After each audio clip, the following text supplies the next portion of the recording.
Inch से लेके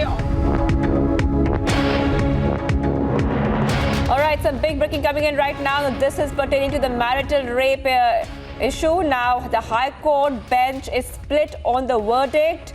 The High Court bench, like we said, is split on the verdict. Now, remember that the Delhi High Court was hearing a batch of petitions seeking to criminalize marital rape, and the petitions are challenging the exception to the rape law under the Indian Penal Code. So what we can tell you, viewers, is that the High Court bench is split on the verdict so far as the hearing is going on. We'll of course get you more details on this story, but this is a big development because there was a lot of debate over marital rape being criminalized. Right now, what we can tell you that the marital rape hearing will be taken up by the Supreme Court. So it will be heard in the Supreme Court now. The Delhi High Court has recommended it to go to the higher court. Now, this is a very significant move. Like we said, that the debate over marital rape has been raging on in India. Many countries have criminalized marital rape, but it's not done in India yet. So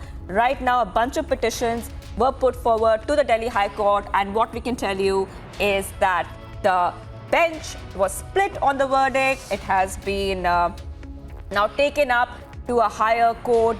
It's now gone to the Supreme Court. So right now, the marital rape case will be taken up by the Supreme Court. This is a big development coming here on Republic.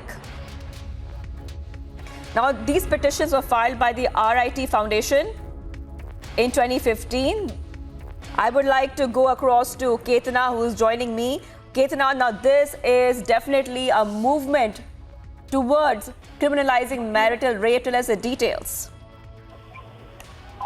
So what we're hearing right now is it's a split bench verdict, and this means that a larger bench is going to hear the matter, which also means that the likelihood of there being criminalization of marital rape is going to be considered by a larger number of judges, and that could lead to unanimity in terms of what the final verdict is.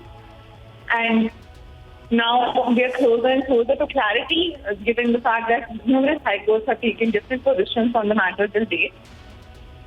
It remains to be seen who the five-judge bench is and what the final verdict will be. But right now, what we know is that it's a split bench verdict. Thank you.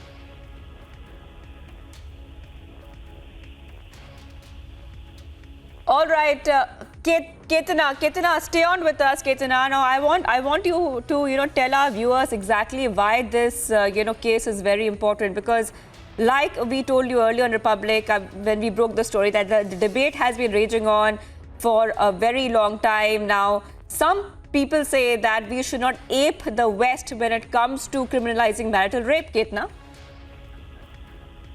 Right.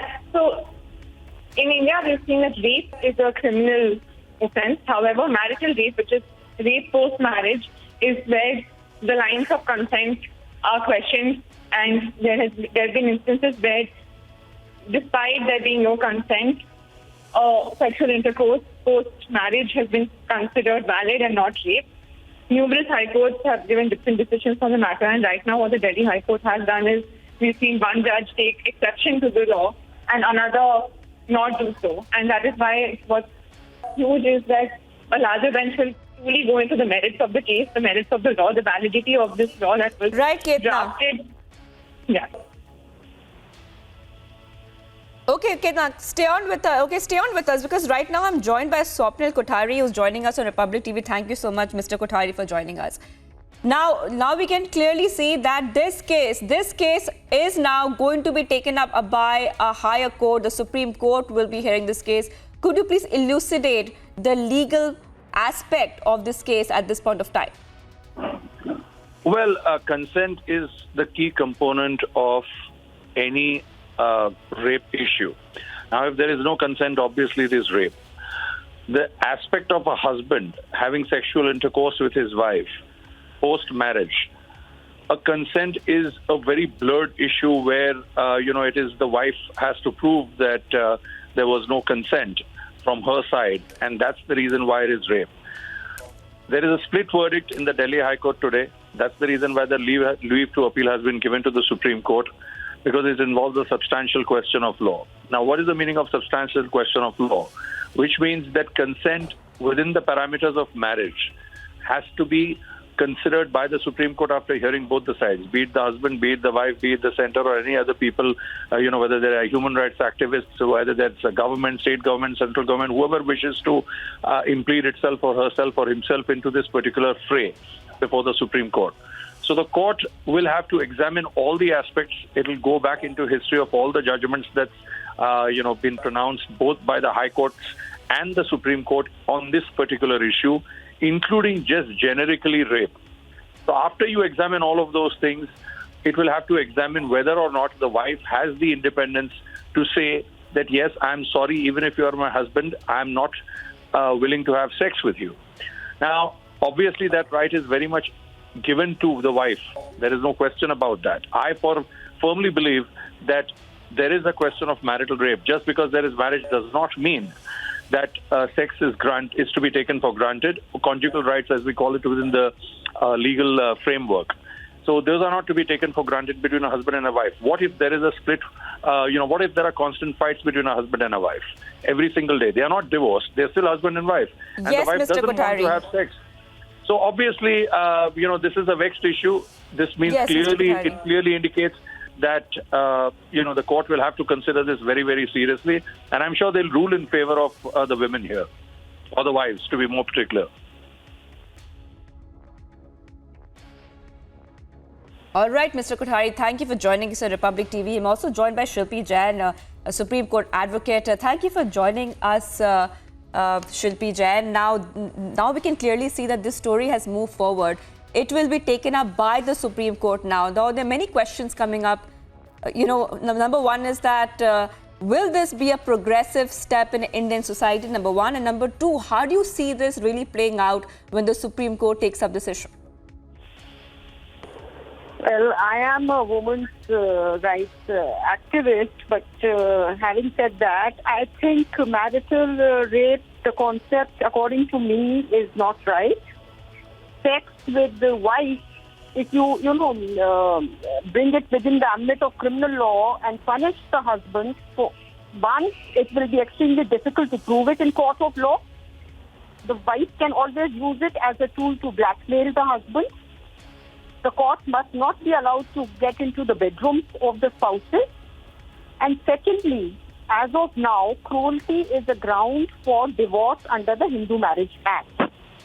And we see several cases where there are judgments by the High Court and the Supreme Court saying that if one of the spouses refuses to have sex with the other spouse, it is a ground for cruelty. It comes within the ambit of cruelty and it's a ground for divorce. So here there is a contradiction. Either you do not bring it within the ambit of cruelty under the Hindu Marriage Act, because on the one hand you entitle the other spouse to consider it as an act of cruelty if the other spouse does not agree to having sex with you, and on the other hand you are allowing it to become a criminal law, a penal offence, and punishing the husband with imprisonment. Another aspect which needs to be, considered, and a bigger picture needs to be looked into, supposing one spouse files a complaint of marital rape and we make it a penal offence.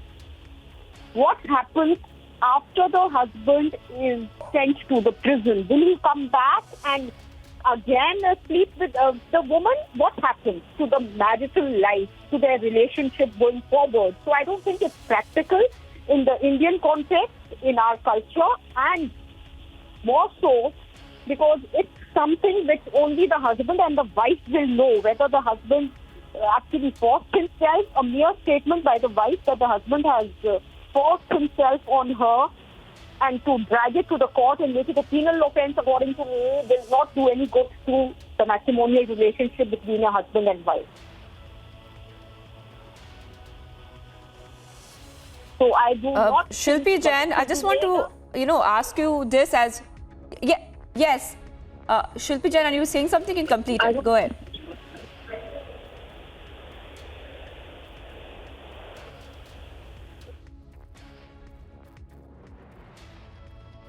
Okay.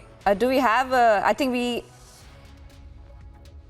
All right. I think, thank you for joining us, Shilpi Jain, the Supreme Court advocate there, talking to Republic. I would like to go across to Republic TV's Ketna. Now, Ketna, we heard a Supreme Court advocate, we heard a lawyer speak on this. Like we were saying earlier, that this is definitely a contentious issue. Now, Ketna, could you, tell us that exactly when it comes to, the debate over marital rape, you have a side which supports it, you have a side which does not support it. And at this point of time, like we were discussing earlier, do you think that the way that this verdict might, play out could be favoring marital rape, or it might not favor marital rape? Now, because of course this is speculation, Ketna, but going by the Indian society and what really happens in Indian society and how sacred marriages are in India, what do you think might play out in the next couple of days? So while we can't preempt what the court's final decision will be, what we do know is that Exception 2 to Section 375 of the IPC, which deals with rape, basically says that in marriage sexual intercourse without consent will not be rape. And now what has happened today in court is that there were two justices, Justice Hari Shankar, who says that he doesn't believe this law is unconstitutional. He thinks it's not unconstitutional if there is sexual intercourse within a marriage without consent. And he says this law does not violate the constitution because it's based on intelligible differentia. While what has happened is Justice Rajiv Shekhar has said that Exception 2 to Section 375 of the IPC is in fact unconstitutional and should be looked into under the purview of our constitution, under whether or not this comes under like a right to equality, and does it mean that if women are considered to be raped outside marriage in a similar circumstance? Okay, Ketna. The same law applies. Yeah.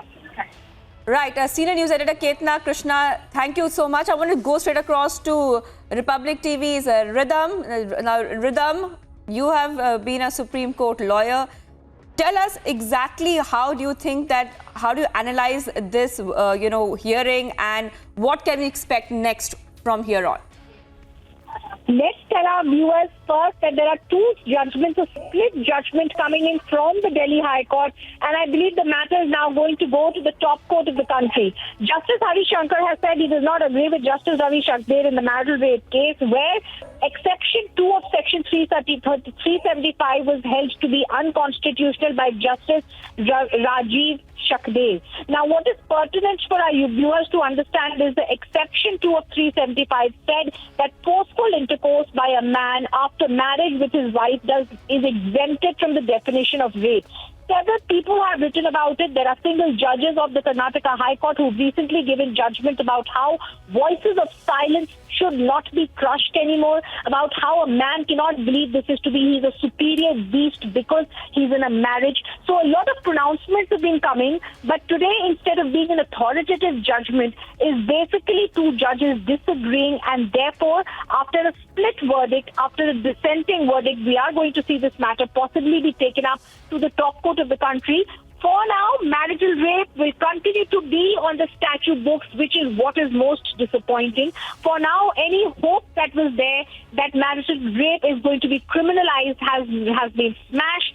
Two judges and two views have been given, and the exemption that is given to husbands in India in marriages under the Exemption 2 of 375 will continue for now. We will see whether the matter will now go to the Supreme Court, as both the judges have appealed to move Supreme Court, saying a substantial question of law is involved, and of course a split verdict today. But the moment is not far when the top court will have to have hearings on this and make an authoritative decision.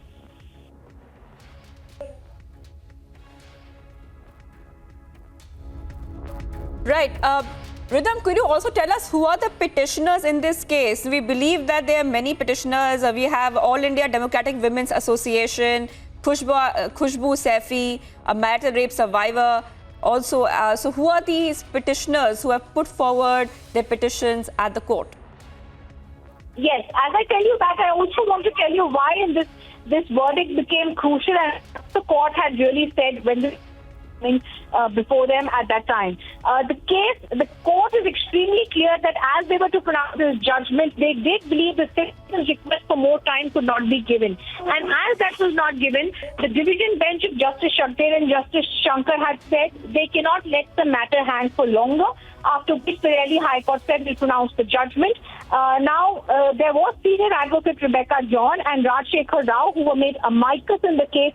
But what's also crucial to remember here is the centre that requested the court to defer the hearing because it's in consultation process. We're also hoping possibly that the centre could come out with something after the consultation process.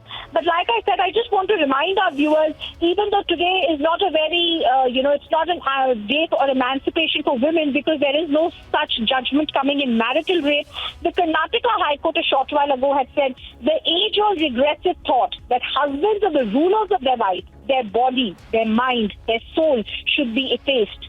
A man is a man, an act is an act, rape is rape, be it performed by a man, the husband, and the woman, the wife. So a lot of people across India also have been speaking out against this practice. We only have to wait for some time when an authoritative decision will come from the top court.